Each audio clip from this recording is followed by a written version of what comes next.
नमस्कार। आजको यो भिडियोमा पनि तपाईलाई हार्दिक स्वागत छ। आजको यो भिडियोमा तपाईलाई म शिक्षक सेवा आयोगले माध्यमिक तहका शिक्षकहरूको स्थायी पद पूर्तिका लागि प्रकाशित गरेको विज्ञापनमा अनलाइन माध्यमबाट घरमै बसेर कसरी आवेदन दिने अथवा आफैले कसरी आवेदन दिन सक्नुहुनेछ भन्ने विषयमा जानकारी गराउँदैछु।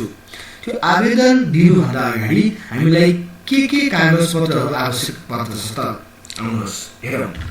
हामीलाई आवेदन दिनका लागि सबैभन्दा पहिले एउटा भ्यालिड इमेल आइडी आवश्यक पर्छ। इमेल आइडी पछि हामीलाई नागरिकता, त्यसपछि फोटो, दस्तखत, त्यसपछि अध्यापन अनुमति पत्र र आवश्यक न्यूनतम शैक्षिक योग्यताको लभ्याङ्क पत्रको प्रतिलिपि जुन हामीले स्क्यान गरेर जेपीईजी फर्म्याटमा सेभ गरिएको हुनुपर्छ। यी कागजपत्रहरू हामीलाई आवश्यक पर्दछ। अब यी सबै कागजपत्रहरू तयार गरिसकेपछि हामीले कसरी आवेदन दिने त आउनुहोस् अब सुरु गरौँ। जसका लागि तपाईले आफ्नो कम्प्युटरमा कुनै पनि वेब ब्राउजरको प्रयोग गर्न सक्नुहुनेछ र ब्राउजर खोलिसकेपछि आफ्नो इमेल आइडी ब्राउजरमा लगइन गर्नुहोस्। मैले यहाँ जीमेल एकाउन्ट प्रयोग गरिरहेको छु र मेरो जीमेल एकाउन्ट अलरेडी लगइन भइसकेको छ। अब यो लगइन भइसकेपछि फेरि ब्राउजरको अर्को ट्याब खोल्नुहोस् र अर्को ट्याब खोलेर online.tsc.gov.np टाइप गर्नुहोस् र इन्टर थिच्नुहोस्। अब TSC को यो एउटा इन्टरफेस खुल्छ। त्यसपछि तपाईं युजर म्यानुअल हेर्न चाहनुहुन्छ भने यो प्रयोगकर्ता पुस्तिकामा गएर क्लिक गर्न सक्नुहुनेछ र युजर म्यानुअल तपाईले प्राप्त गर्न सक्नुहुनेछ। यदि तपाईं अब एप्लिकेसन दिन चाहनुहुन्छ, एप्लाई गर्न चाहनुहुन्छ भने एकाउन्ट लगइन र रजिस्टर यहाँ पुग्न सक्नुहुन्छ र यो रजिस्टरमा गइसकेपछि यदि तपाईको अलरेडी एकाउन्ट क्रिएट गर्नु भएको छ भने तपाईले पासवर्ड राख्न सक्नुहुनेछ। यदि तपाईको अलरेडी एकाउन्ट क्रिएट गर्नु भएको छैन भने त्यो अवस्थामा don't have account click here to register यो क्लिक हियरमा तपाईले क्लिक गर्न सक्नुहुनेछ। यो क्लिक गरिसकेपछि अब यसले तपाईलाई इमेल एड्रेस माग्छ। तपाईले आफ्नो इमेल एड्रेस राख्न सक्नुहुनेछ। यहाँ यो इमेल एड्रेस सही मिले नमिलेको एकपल्ट तपाईले चेक गर्नु होला। तपाईको यही इमेलमा पछि भेरिफिकेसन कोड पठाएको हुन्छ। अब तपाईले पासवर्ड क्रिएट गर्नुहोस्। यसमा चाहिँ तपाईले इमेलकै पासवर्ड राख्नुपर्ने छ भन्ने होइन। यो शिक्षक सेवा आयोगको एप्लिकेसनका लागि लगइन गर्ने आफ्नो एउटा छुट्टै पासवर्ड तपाईले क्रिएट गर्न सक्नुहुनेछ। सकेसम्म स्ट्रङ पासवर्ड क्रिएट गर्नुहोला र यो पासवर्ड है माथि पासवर्ड राखिसकेपछि कन्फर्म पासवर्डमा सेम पासवर्ड रिपिट गर्नुहोला र रजिस्टर गर्न सक्नुहुनेछ। यो रजिस्टर गरिसकेपछि अब ओटीपी पठाइएको हुन्छ हाम्रो इमेलमा। अब इमेलमा जुन अघि हामीले इमेल राखेका थियौं त्यो इमेलमा गएर ओटीपी आएको हुन्छ। त्यो ओटीपी हामीले चेक गर्न सक्छौं। मैले यहाँ यो इमेल एड्रेस प्रयोग गरेको छु। यसलाई रिफ्रेश गरौँ। यसमा आउँछ हेर्नुस् त TSC लेखेको छ ओटीपी फर एकाउन्ट भेरिफिकेसन भनेर ओटीपी कोड आउँछ। अब यो मेल खोल्न सक्नुहुनेछ। यो मेल खोलिसकेपछि यो ओटीपी कोड दिएको हुन्छ। यो ओटीपी कोड तपाईहरुले प्रयोग गर्न सक्नुहुनेछ। 517208 517208 है। यो ओटीपी राखिसकेपछि अब यसलाई भेरिफाई गर्नु होला। यदि ओटीपी कोड रिसिभ भएन मेलमा भने फेरि रिसेन्डमा क्लिक गर्न सक्नुहुनेछ। हाम्रो ओटीपी कोड आइसकेको छ। अब यसलाई भेरिफाई गरौँ। अब यो यसले चाहिँ email address has been verified successfully यो मेसेज देखाइसकेपछि click here to go back to login page यसमा जानुहोस् र अघि तपाईले राख्नु भएको पासवर्ड के छ त्यो तपाईले प्रयोग गर्न सक्नुहुनेछ। इमेल एड्रेस प्रयोग गर्न सक्नुहुनेछ। अनि के राख्नु भएको थियो मेल एड्रेस, त्यसपछि पासवर्ड के राखिएको थियो पासवर्ड राखेर अब तपाईले लगइन गर्न सक्नुहुनेछ।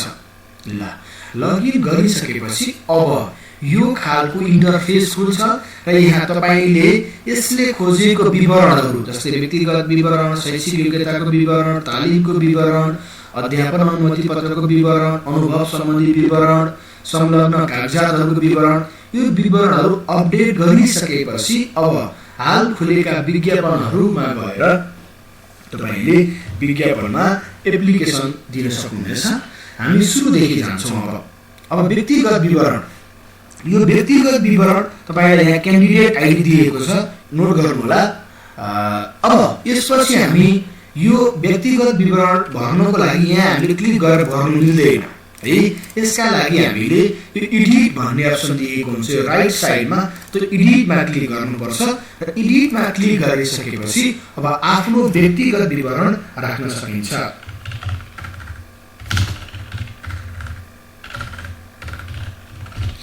र अब यो व्यक्तिगत विवरणहरू राखिसकेपछि तपाईले आफ्नो यहाँ यसले मागेका विवरणहरू तपाईले सकेसम्म नबिग्रने गरेर भर्नु होला। भोलि तपाईले समस्या बनाउन सक्छ यसले फेरि।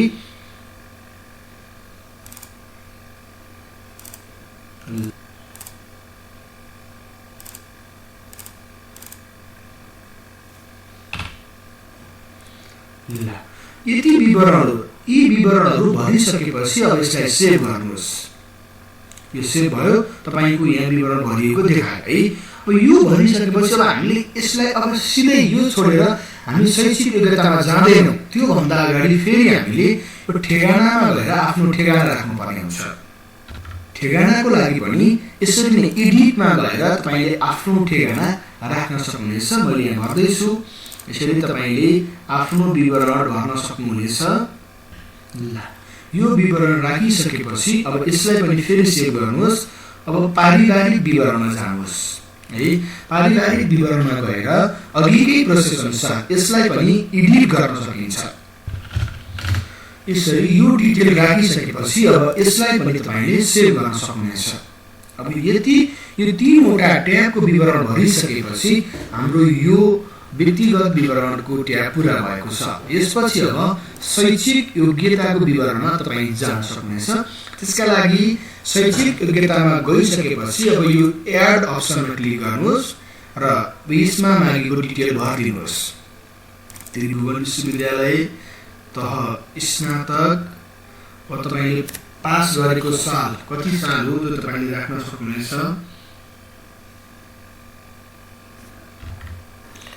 अब यसलाई पनि सेभ गरिदिनुहोस् है। एजुकेसन डिटेल सेभ भइसकेको छ। अब यसमा तपाईले तालिमको विवरण है, तपाईसँग भएका तालिमहरूको डिटेल भर्न सक्नुहुनेछ। यदि छैन भने यसलाई नभर्दा पनि हुन्छ। त्यसपछि अब अध्यापन अनुमति पत्रको विवरण है। यसका लागि अब यो अध्यापन अनुमति पत्र तपाईको साथमा हुनुपर्ने छ। अब यसको पनि एडिटमा गएर अध्यापन अनुमति पत्रको तह छान्नुहोस्। त्यसपछि लाइसेन्स, पहिले पुरानो सिस्टम छ भने सामान्य, यो विषयगत भइसकेपछि चाहिँ विषयगत लेख्नुहोस्। त्यसपछि विषय छान्नुहोस्। त्यसपछि रोल नम्बर लेख्नुहोस्। त्यसपछि अध्यापन अनुमति पत्र प्राप्त गरेको मिति, त्यो तपाईले अध्यापन अनुमति पत्रमा लेख्न सक्नुहुनेछ। यो मिति पनि तपाईले राख्न सक्नुहुनेछ।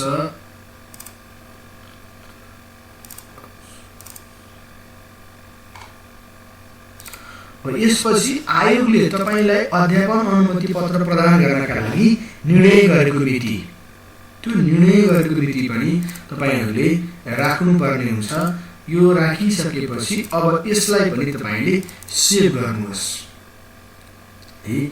अब हाम्रो अनुभव सम्बन्धी विवरण, यदि तपाईँ चाहिँ कार्यरत हुनुहुन्छ, अस्थायी रूपमा कार्यरत हुनुहुन्छ भने त्यसका लागि तपाईले यो अनुभव सम्बन्धी विवरण पनि भर्नुपर्ने हुन्छ।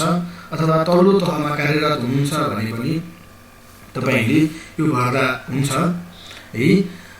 यो अनुभव सम्बन्धी विवरण सकेपछि अब संलग्न कागजातहरू है। यो कागजातहरू तपाईलाई के आवश्यक पर्छ? अनिवार्य रूपमा तपाईको पासपोर्ट साइजको फोटो आवश्यक पर्छ। अब क्लिक गर्नुहोस्। त्यो त्यहाँ क्लिक गरिसकेपछि फोटो ब्राउज गरेर एडिट गर्नको तलको बटन क्लिक गर्नुहोस् है। यसमा चाहिँ यो कम्प्युटरबाट इमेज ब्राउज गर्नुहोस्मा क्लिक गरिसकेपछि हामीले अब फोटो खोजेर यसलाई यहाँ राख्न सक्छौँ। यो फोटोमा डबल क्लिक गरिसकेपछि क्रप गर्ने अप्सन आउँछ। यो फोटोको सुइटेबल साइजमा हामीले लगेर यसलाई क्रप गरिदिएर क्रप गरिसकेपछि अब यो पासपोर्ट फोटो अपलोड गर्न यहाँ क्लिक गर्नुहोस् भनिएको छ, यहाँ क्लिक गरिदिन सक्छौँ। फोटो अपलोड भएको छ। त्यस्तै त्यही प्रक्रियाबाट हामीले दस्तखत पनि अथवा सिग्नेचर पनि हामीले अपलोड गर्न सक्छौँ। ल अब यो सिग्नेचर र फोटो अपलोड गरिसकेपछि अब नयाँ कागजात अपडेट गर्नुहोस् अथवा यो अप्सनमा जान्छौँ हामी है। नयाँ कागजात अपलोड गर्नुहोस्मा गएर अब कागजातको प्रकार नागरिकताको प्रमाणपत्र सुरुमा गरौँ है। तपाईले यसमा चाहिँ ख्याल गर्नुपर्ने कुरा के हुन्छ भने फाइल साइज 200 KB भन्दा कम हुनुपर्छ अथवा म्याक्सिमम फाइल साइज भनेको 200 KB हुनुपर्नेछ। नागरिकताको प्रमाणपत्र त्यसपछि यो सिलेक्ट गरेर यसलाई ओपन गरिदिनुहोस्। अब यो देखिएको छ। अब यसको साइजलाई तपाईले सुइटेबल साइज मिलाएर क्रप गरिदिन सक्नुहुनेछ है। ल अब यति भइसकेपछि यसलाई क्रप गरौँ। यो क्रप गरिसकेपछि यो कागजात अपलोड गर्न यहाँ क्लिक गर्नुहोस्। यो पनि अपलोड भएको छ। फेरि अर्को कागजातका लागि तपाईले एडमा जान सक्नुहुनेछ। जस्तै अब न्यूनतम शैक्षिक योग्यताको लब्धाङ्क पत्र है। यो पनि तपाईले यसरी सिलेक्ट गर्न सक्नुहुनेछ र यो सिलेक्ट गरिसकेपछि यसलाई तपाईले क्रप गर्न नभुल्नु होला। क्रप गर्नको लागि यदि तपाईले यो साइज पुरै देख्नु भएन भने जुम आउट भन्ने अप्सनमा गएर यसलाई जुम आउट गरेर पनि तपाईले क्रप गर्न सक्नुहुन्छ। साइज सानो बनाएर देखिने गरेर अब यसलाई सिलेक्ट गरिसकेपछि क्रप गरिदिएर यसलाई पनि यो कागजात अपलोड गरेर यहाँ क्लिक गर्दा सेम प्रोसेस हुन्छ है। ल अब यसपछि फेरि हामीलाई नहुने कागजात भनेको अध्यापन अनुमति पत्र है। यो अध्यापन अनुमति पत्रको पनि हामीले यसलाई अपलोड गर्नुपर्ने हुन्छ। यसलाई पनि आवश्यक यसको साइज देखिने गरेर क्रप गरेर अपलोड गर्न सकिनेछ। अब यसलाई पनि हामीले क्रप गर्न सक्छौँ। क्रप गरौँ र अपलोड गरिदिउँ है। अब यति कागजात भइसकेपछि हामीलाई अरु कागजात हेर्नुहोस् त। जस्तै अब यहाँ अरु भनेको छ स्थायी नियुक्ति पत्र, बढुवा भएको पत्र, तालिमको प्रमाणपत्र। यो चाहिँ हामीले यदि कार्यरत छौँ भने त्यसका लागि यो आवश्यक पर्छ, जसमा हामीलाई अनुभवको नम्बरको लागि। त्यस्तै गरी तपाईँ समावेशी समूहमा आवेदन दिँदै हुनुहुन्छ भने समावेशी समूह खुल्ने प्रमाणित कागजात पनि अपलोड गर्नुपर्ने हुन्छ। तर महिलाको लागि भने यो कागजात अपलोड गरिरहनु पर्ने अप्सन आवश्यक रहँदैन है। यो संलग्न कागजातहरूको विवरण पुरा भइसकेको छ हाम्रो। यति कागजात भइसकेपछि हामीले अब एप्लाई गर्न सक्छौँ। अब यो सबै आफ्नो व्यक्तिगत विवरण यहाँ भरिसकेपछि अब तपाईले यो हाल खुलेका विज्ञापनहरूमा जान सक्नुहुनेछ। त्यसपछि यहाँ विज्ञापन देखिनेछ। राइट साइडमा एप्लाई नाउ भन्ने अप्सन देखिन्छ र यो एप्लाई नाउमा क्लिक गरिसकेपछि सिलेक्ट जब पोस्ट माध्यमिक तह तृतीय श्रेणी प्रतिस्पर्धा गर्ने क्षेत्र आफ्नो क्षेत्र छान्नुहोस्। जस्तै गण्डकी प्रदेश विषय छान्नुहोस्। अब तपाईँ के विषयमा तपाईले आवेदन दिँदै हुनुहुन्छ त्यो विषय छान्नुहोस् र अब तपाईले प्रतिस्पर्धा गर्ने समूह खुल्ला, महिला, जनजाति, मधेसी, दलित, अपाङ्गता, पिछडित के हो छान्नुहोस्। अब त्यसपछि यो सबै विवरण हेर्नुहोस् त। तपाईले यसले भनिसकेको छ यहाँ यो दिएका विवरणहरू आवेदन बुझाइसकेपछि गरिएको परिवर्तन आवेदनमा समाविष्ट हुने छैन है। अब यसलाई तपाईले यो न्यूनतम शैक्षिक योग्यतामा पनि टिक लगाइदिनुहोस्। आवश्यक कागजातहरू नागरिकता, त्यसपछि तपाईको ट्रान्सक्रिप्ट, लाइसेन्स, यसको अगाडि यसरी टिक लगाउनुहोस् र अब माथिका सबै विवरणहरू मेरो जानकारीमा सत्य छन्, यो टर्म्स कन्डिसन यसमा पनि टिक लगाएर अब तपाईले आफ्नो विज्ञापन सबमिट गर्न सक्नुहुनेछ। यो सबमिट गर्नुभन्दा अगाडि आफ्नो विवरणहरू तपाईले एकपटक रुजु गर्न पनि सक्नुहुनेछ है। त्यो तपाईको आवश्यकता अनुसार रुजु गर्न पनि सकिनेछ। अब यसलाई सबमिट गरिदिनुहोस्। Congrats, your application has been submitted successfully.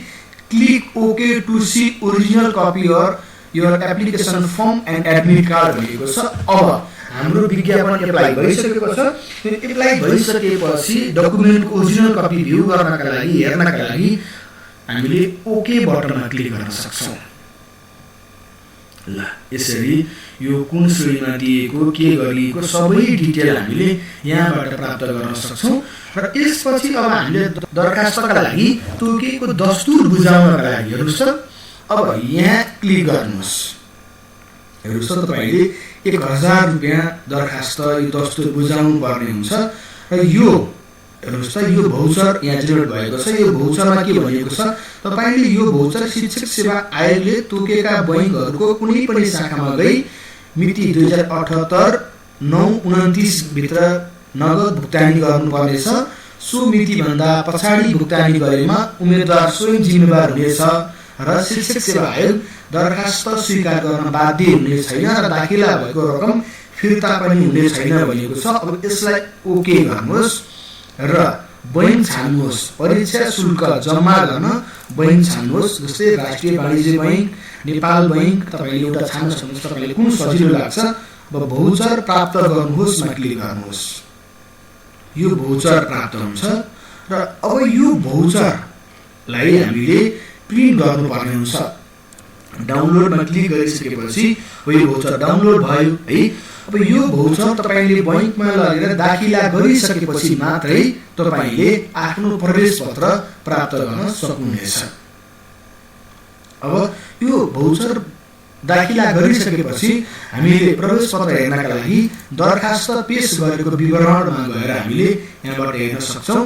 र दरखास्त बुझाउन बाँकी, स्वीकृत हुन बाँकी र यो स्वीकृत अहिलेसम्म दरखास्त बुझाइएको छैन है। यो दरखास्त बुझाइसकेपछि स्वीकृत भएर आउँछ र हामीले अब यहाँबाट चाहिँ आफ्नो प्रवेश पत्र हेर्न र त्यसलाई प्रिन्ट गर्न सक्नेछौँ। हस्, यो महत्त्वपूर्ण भिडियो हेरिदिनु भएकोमा तपाईँलाई धेरै धेरै धन्यवाद। र अब अवश्य पनि तपाईँले आफैले विज्ञापनमा आवेदन दिनुहुनेछ भन्ने मैले विश्वास गरेको छु। र तपाईँलाई यो भिडियो उपयोगी लागेको खण्डमा अरू साथीहरूसम्म पुर्याउनका लागि यो भिडियोलाई तपाईँले पटक सेयर गरिदिन पनि सक्नुहुनेछ। हस्, तपाईँलाई फेरि धन्यवाद।